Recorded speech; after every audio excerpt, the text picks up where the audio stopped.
Imagine a map so accurate it depicted Africa's shape 600 years before Europeans even sailed there. In 1389, the Chinese cartographers of the Ming dynasty painted the Da Ming Han E2 on silk, a sprawling 17-square-meter masterpiece that proves Asia knew Africa long before the West. But this is just the beginning. For centuries, maps were used not just to explore Africa, but to exploit it. By the 19th century, European powers gathered in Berlin to carve up the continent like a cake, drawing borders with rulers, not knowledge, splitting ethnic groups and igniting conflicts that still burn today.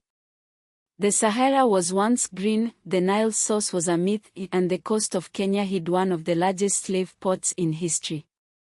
This is the story of how maps didn't just describe Africa, they destroyed it. The earliest known African cartography wasn't European at all.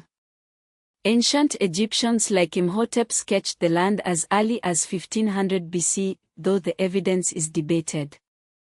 The Turan papyrus map from 1150 BC shows real geographic precision, proving Africans mapped their own land first. But Greek-Roman geographer Claudius Ptolemy changed everything.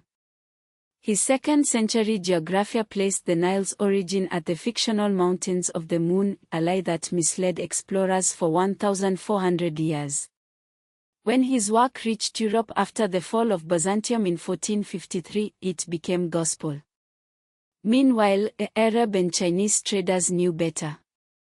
The Malindi Treaty of 1490 marked a dark turn.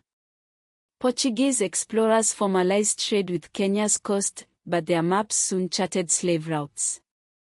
Malindi's deep-water port became a hub for human trafficking, with thousands shipped to the Americas.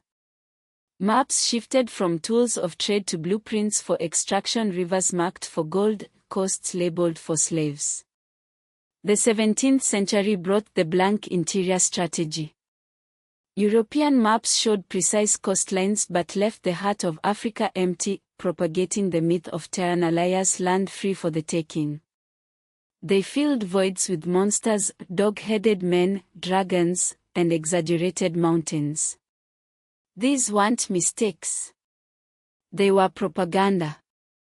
By 1884, the Berlin Conference made it official.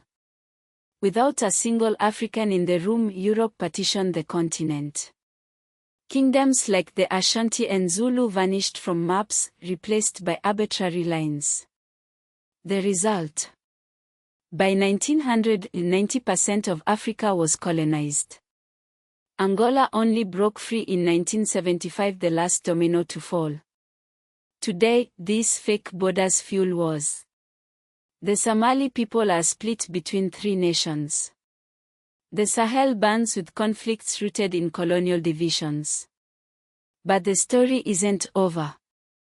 Modern Africans are reclaiming their cartographic legacy, from digital maps of ancient empires to artists redrawing the continent's true shape. The Sahara was green once. Perhaps Africa's borders can change again.